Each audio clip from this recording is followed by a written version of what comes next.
Assalamualaikum warahmatullahi wabarakatuh. Kami mahasiswi dari Piwar 5C2 yang beranggotakan Mela Ramadhania, Arnisha Mardia Putri, dan juga Vina Fauzia Asegaf akan menjelaskan mengenai kasus country risk di Indonesia yang terjadi pada kerusuhan Mei 1998 untuk mata kuliah Keuangan Internasional.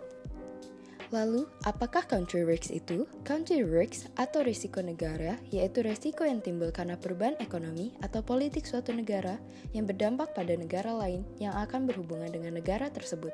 Contohnya saja, kekurangan cadangan devisa suatu negara akan menyebabkan keterlambatan pembayaran pinjaman kepada bank kreditur di negara lain. Lalu, apa sajakah faktor penyebab country risk itu? Faktor yang pertama adalah faktor politik hukum yang terdiri dari sistem politik, grup penguasa, grup oposisi, sistem pemerintahan, potensi konflik dari luar, hubungan dengan partner dagang utama, hubungan home country dengan negara lain, sistem hukum, sistem peradilan, dan kepastian hukum. Untuk faktor yang kedua yaitu faktor ekonomi, keuangan yang terdiri dari pertumbuhan ekonomi, tingkat inflasi, jumlah penduduk, siklus ekonomi, exchange rate, posisi balance of payment, kekuatan pasar keuangan domestik, elastisitas permintaan barang ekspor, dan juga hubungan perdagangan luar negeri.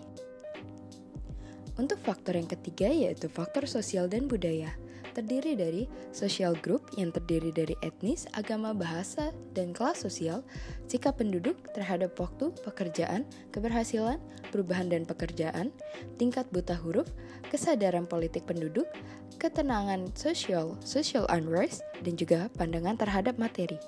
Lalu, apa sajakah faktor yang menyebabkan kerusuhan 1998 di Indonesia? Kerusuhan Mei 1998 adalah kerusuhan rasial terhadap etnis Tionghoa yang terjadi di Indonesia pada 13 Mei sampai dengan 15 Mei 1998, khususnya di ibu kota Jakarta, namun juga terjadi di beberapa daerah lain. Kerusuhan ini diawali oleh krisis finansial Asia yang dipicu oleh tragedi Trisakti, di mana 4 mahasiswa Universitas Trisakti ditembak dan dibunuh dalam demonstrasi 12 Mei 1998. Hal ini pun mengakibatkan penurunan jabatan Presiden Soeharto serta pelantikan B.J. Habibie. Dapat disimpulkan, segala faktor yang dapat menyebabkan country tersebut mendapatkan high risk terjadi pada kerusuhan 1998 di Indonesia. Berikut ini rangkuman dari berbagai faktor penyebab krisis yang dialami.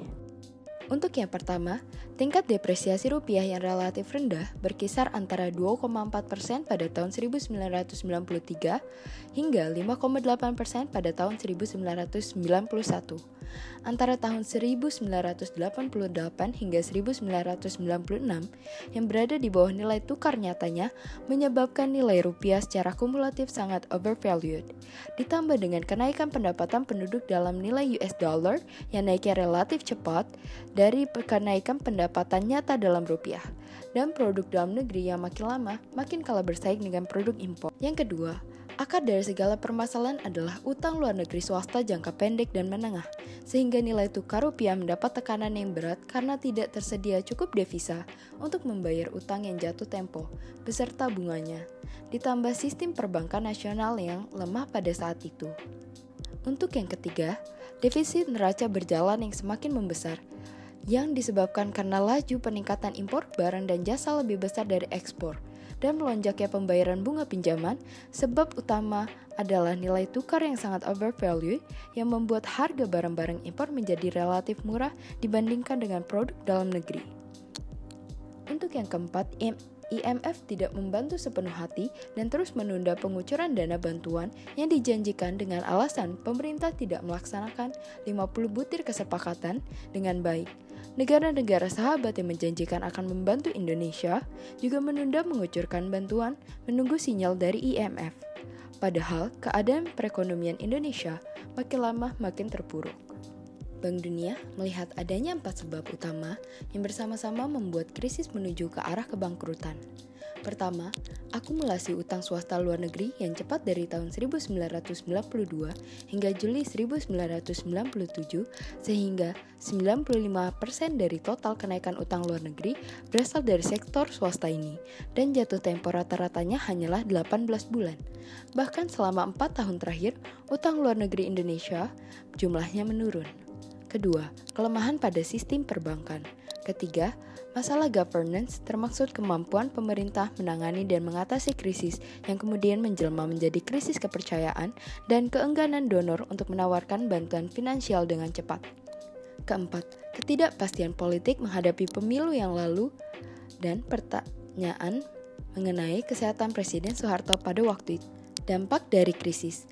Permasalahan dalam krisis ekonomi berputar-putar sekitar kurs nilai tukar falas, khususnya dolar AS, yang melambung tinggi jika dihadapkan dengan pendapatan masyarakat dalam rupiah yang tetap.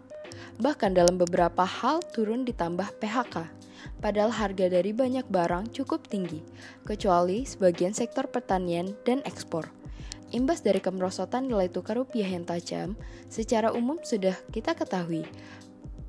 Kesulitan menutup APBN, utang luar negeri dalam rupiah melonjak, harga BBM atau tarif listrik naik, tarif angkutan naik, perusahaan tutup atau mengurangi produksinya karena tidak bisa menjual barangnya, dan beban utang yang tinggi, toko sepi, PHK di mana-mana, investasi menurun karena impor barang modal menjadi mahal, investor meninggalkan Indonesia, karena terjadinya gelombang warga asing meninggalkan Indonesia setelah menyaksikan kerusuhan di Jakarta, ribuan warga asing panik setelah menyaksikan kerusuhan di Jakarta, krisis sosial yang terjadi di Indonesia menjadikan para investor mengurungkan niatnya untuk menanamkan modal di Indonesia. Sisi lain merosotnya nilai tukar rupiah secara tajam membawa hikmah. Secara umum, impor barang menurun tajam termaksud impor buah, perjalanan ke luar negeri dan pengiriman anak ke sekolah luar negeri. Kebalikannya, arus masuk turis asing akan lebih besar. Daya saing produk dalam negeri dengan tingkat kandungan impor rendah meningkat sehingga bisa menahan impor dan merangsang ekspor, khususnya yang berbasis pertanian. Proteksi industri dalam negeri meningkat sejalan dengan merosotnya nilai tukar rupiah. Pengusaha domestik kapok meminjam dana dari luar negeri. Hasilnya adalah perbaikan dalam neraca berjalan. Petani yang berbasis ekspor penghasilannya dalam rupiah mendadak melonjak drastis. Sementara bagi konsumen dalam negeri harga beras, gula, kopi, dan sebagainya ikut naik. Sayangnya ekspornya secara teoretis seharusnya naik tidak terjadi. Meskipun penerimaan rupiah petani komoditi ekspor meningkat tajam, tetapi penerimaan ekspor dalam falas umumnya tidak berubah, karena pembeli di luar negeri juga menekan harganya. Karena tahu petani dapat untung besar, dan negara-negara produsen lain juga mengalami depresiasi dalam nilai tukar mata uangnya dan bisa menurunkan harga jual dalam nominasi falas. Hal yang serupa juga terjadi pada ekspor barang manufaktur.